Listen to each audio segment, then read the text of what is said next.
안녕하십니까. 돈키호테 변호사, 조세 전문 변호사 고성추입니다.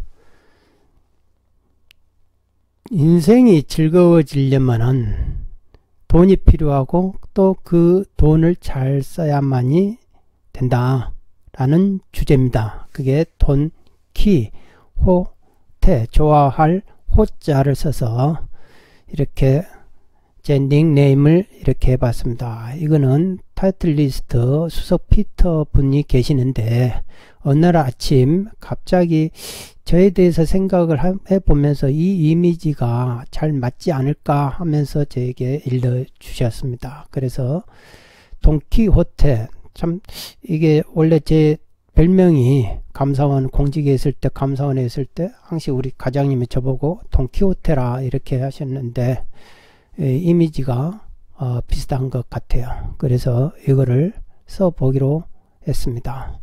돈키호테 변호사 고성추입니다. 오늘은 세무조사에 대해서 말씀해 보고자 합니다. 이 취득세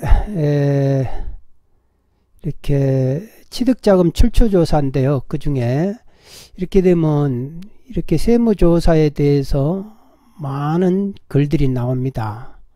그리고 또 이거를 세무조사라고 이렇게 바꿔볼까요?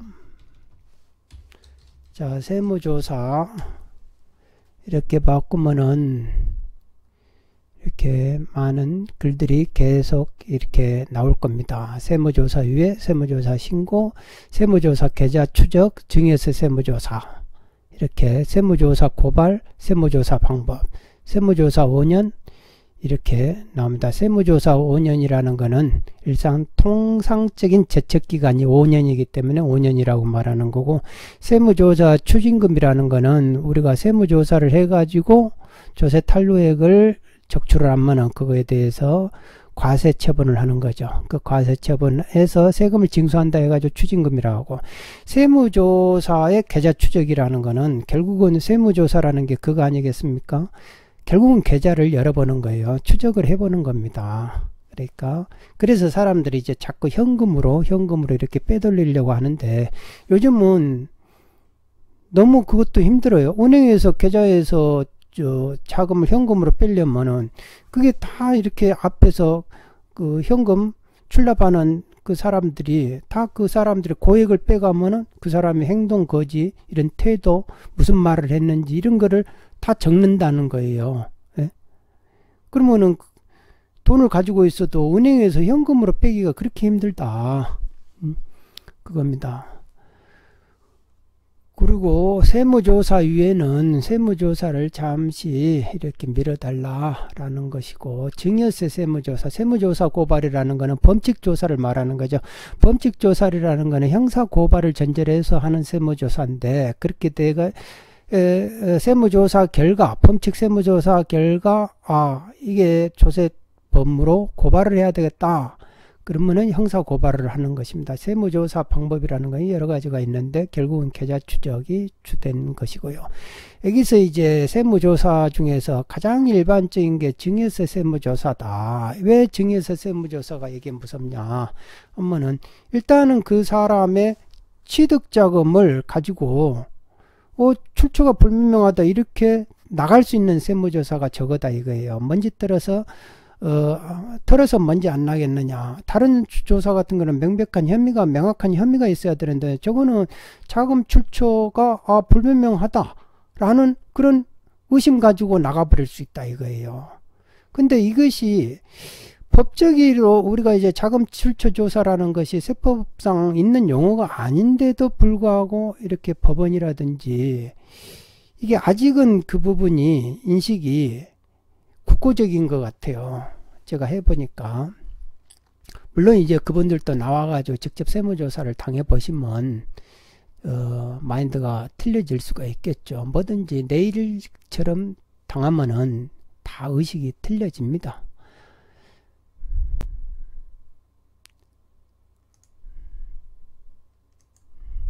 자금 원천 소득은 또 얼마다 이렇게 해가지고 자금 운용 소득에서 자금 원천 소득을 마이너스 한 그 차액이 불분명하다. 가령 20억 이상이 취득자금 출처 불분명이다. 어떤 기준을 정해가지고 국세청장에 내려주면 그에 대해서 그 차익을 비교해가지고 이제 조사 대상자를 선정하거든요.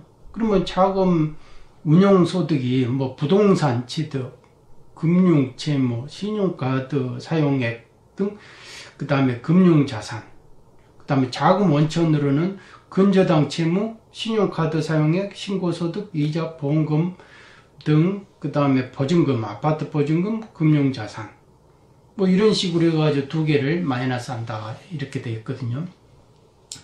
그래서 이제 개인 통합조사를 통해 가소신고소득을 확인하겠다, 뭐 이런 식으로 나간다든지 이렇게 합니다.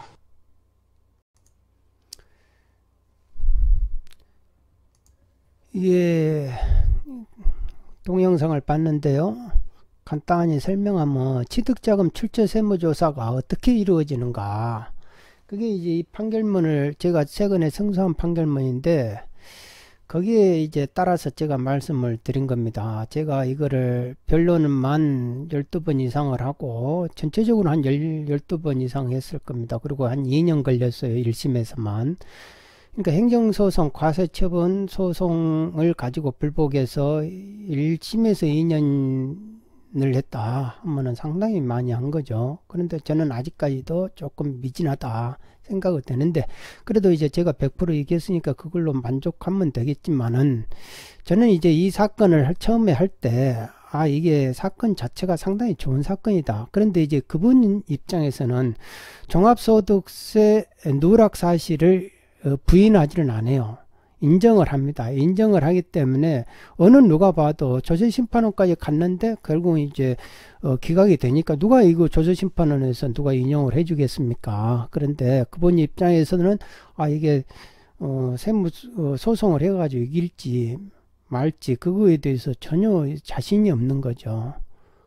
그래서 이제 저와 인연이 돼서 이 사건 자체가 상당히 중요하다라고 했기 때문에 제가 이 사건을 수임을 해서 1심에서 한 2년을 하다가 결국은 이제 소송은 이겼습니다. 그렇지만 아직은 제가 이제 조금 더 해야 될 부분이 있구나. 제가 이 사건을 하면서도 이 법리적으로 이 판사, 이 재판장, 그러니까 법원에 있는 분들의 입장이 보면은 의심을 합리적으로 0을 만들어야 되겠구나, 그런 생각이 들었어요. 그러니까 대충 해가지고는 되는 게 아니고 그분들의 의심을 0으로 만들어야만이 승소가 나온다. 그러면 이 증여세 세무조사 부분에 있어서 내가 그만큼 0을 못 만들었구나, 그런 생각이 들었어요. 그런데 제가 볼 때는 이거는 분명코 증여세 세무조사 자체도 잘못됐고 종합소득세 개인 사업자 통합조사 대상으로 선정된 것 그 자체도 잘못됐다. 그러니까 종합소득세 과세처분이 잘못됐다 이렇게 주장을 했거든. 그런데 이제 종합소득세 세무조사는 잘못됐다. 그러니까 종합소득세 과세처분은 잘못됐다 이렇게 결론이 났거든요. 그러면은 이제 제 입장에서는 증여세 세무조사가 오히려 더 중요한데 라고 생각을 한 거죠. 그러니까 이 국세청의 정보력은 참 막강하다라는 것을 느낍니다. 이 소송을 하면서도 저도 이제 처음 봤는데 개인별 자금 운영 내역을 다 가지고 있더라고요. 표가 있어요, 표가. 그러니까 저는 국세청장 출력물 내놔라, 제출해봐라, 문서 제출 명령을 했거든요. 그런데 그거는 끝끝내 안 주더라고요. 단지 이제 이런 개인별 자금 운영 내역을 가지고 있다 라는 걸 이제 서울청 조사국으로부터 이제 받았는데, 그게 이제 그러면 그거에 대한 근거 자료를 내놔봐라. 구체적으로 왜 그렇게 가지고 있는지, 그 근거 자료는 어디서 나가지고 그렇게 운영 내역을 가지고 있느냐, 그 숫자들이 맞느냐라고 이렇게 의문을 가지고 자료를 요구했지만 그 이상은 받아내지는 못했습니다.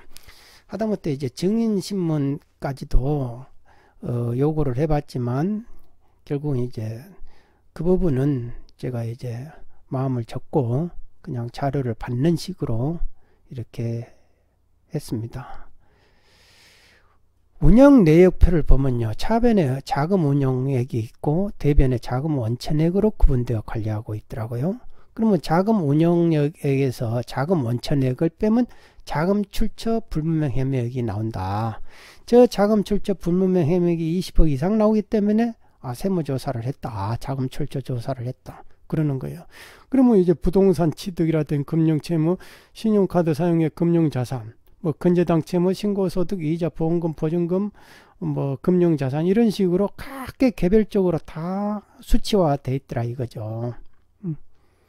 그런데 저 부분에서 저는 아직도 뭔가가 주장할 부분이 분명히 있는데 그 부분을 이제 나중에 포인트를 맞춰 가지고 다음 매 경우가 있으면 이 부분에서 이렇게 포인트를 맞춰 가지고 어떻게 논리를 전개해야 되겠다라는 생각을 가지고 있습니다. 그러니까 결론은 이 털어서 먼지 안 나겠는가. 자금 출처 조사가 그래서 무섭다. 그러니까 될 수 있으면 자금 출처 조사를 받지 마라 라고 이렇게 인터넷에 이렇게 세무조사를 검색을 해보면 자칭 이제 전문가들이 다 저런 말을 해요. 공통적으로 안 받는 게 좋다 세무조사는. 그리고 받더라도 빨리 소명을 해라. 그러니까 나 같은 전문가들을 찾아라 라고 이런 식으로 이제 자기 자신을 이제 드러내는 거죠. 그러니까 다 이제 인연 따라서 가겠지만은 확실히 빨리 소명할 거는 소명하고 그렇지 않은 부분은 결국은 이제 불복에서 다퉈야 되는데 이 경우도 아주 그 직급이 높은 국세청 OB 출신의 세무사한테 이렇게 했지만 그게 이제 일부분은 이제 뭔가가 이제 인용이 되고 나머지 부분은 안 됐는데 결국은 불복을 갈 수밖에 없는 거예요. 그러니까 불복을 할 수밖에 없는 것들은 불복을 할 수밖에 없어요. 중간에서 앞에서 이제 걸러지지가 않는다. 웬만한 계산착오라든지 잘못된 부분들은 이제 물론 이제 걸러지겠지만 그러니까 결국은 불복 사건은 불복으로 갈 수밖에 없다. 그리고 그것도 액수가 커야만이 불복으로 갈 수 있다라는 겁니다. 뭐 몇천만 원 가지고 소송할 수는 없잖아요. 배보다 배꼽이 더 나오는 거죠. 그러니까 이 불복, 조서의 불복이라는 게 진짜 내가 억울해야 하는 것이고 왜? 돈이 드니까. 그리고 시간이 들잖아요. 그리고 내가 거기에다가 신경을 써야 돼. 에너지 소모가 많아지잖아요. 그 모든 것을 감수하고 내가 하겠다라고 할 정도면 내가 이거 억울해서 도저히 못 참겠다. 라는 정도가 돼야 된다. 아니면 액수가 아주 크든지 이런 경우가 될 수밖에 없다라는 것을 그동안 경험상으로 알게 됩니다. 그러니까 이제 증여세 세무조사를 중지하고 여기서 털어서 먼지가 안 나오니까 개인사업자 통합조사 대상으로 선정해서 종소세를 고지를 했거든요. 그러니까 이게 잘못됐다 이겁니다. 그러니까 결론적으로는 세무조사가 위법함으로 가서치업은 취소하라는 승소 판결을 받았는데 결론적으로는 이제 취득자금 출처조사 이 부분에 대해서는 다시 또 논쟁을 벌일 수밖에 없는 상황입니다.